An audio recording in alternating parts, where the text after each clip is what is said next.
Welcome back. Okay, so the scene yesterday out there with all four lines shut down with the TTC. I was out there in the pouring rain. People were not happy, and everyone was trying to hail cabs and Ubers. It's a really interesting story for Uber, right? Because, you know, Beck sent all available taxis to subway stations. Great on them, and they're really doing their best to be out there. Sure. But of course, in this day and age, a lot of people are using Uber, and I'm just showing you this chart. This is where a lot of the anger came from, because people who use the Uber X service, which is the service where kind of citizen drivers pick you up, they're vetted. We've talked about this before.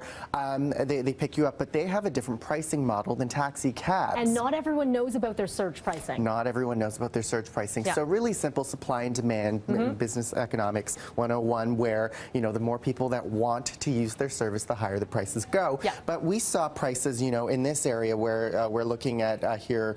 This is the DVP. No, that's the DVP. This is the Yonge Street and 401 area. 5 times. 5 times the regular price. Which worked out to be about $75 minimum fare. So yesterday you would have been better off grabbing a cab easily.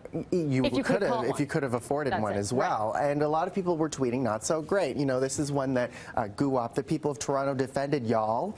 And when the subway goes down, you take advantage of your companies are so greedy. Well, that's the thing. Some people were saying this was a perfect opportunity for Uber to say, we are for the people right now. And this is why you need our service in the city. Uber did say later on in the day that when they did find out that this surge was happening, they brought it down and capped it off at 3 times. Sure, but at that point, people were already paying crazily out of the pocket. But this is one of those situations that people are realizing, oh, this surge price, this is them experiencing surge pricing and really realizing it.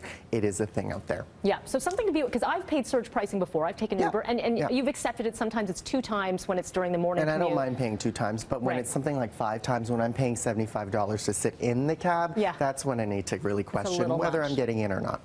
Apple Music, we talked about this before the break. Apple Music, we were talking about it yesterday, the announcements. Really interesting model where for $10 a month you can stream basically the iTunes collection. Right. There's so many options out there. That's the thing. Do you think people will jump on board? You know what? There's so many services out there. Spotify being one of them. Great service. I think this is more competition is great in the streaming landscape. Gives people choice. This one, this service, it's really nice because there is that sense of community. They're giving that connect service where you can connect with artists.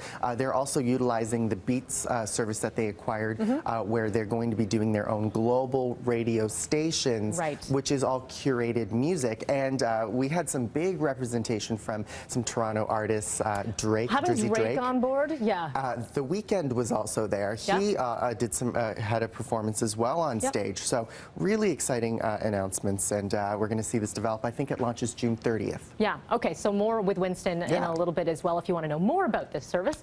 As for what's happening out there on the roads, Russ is watching that. This closure continues. Could be some time, Russ.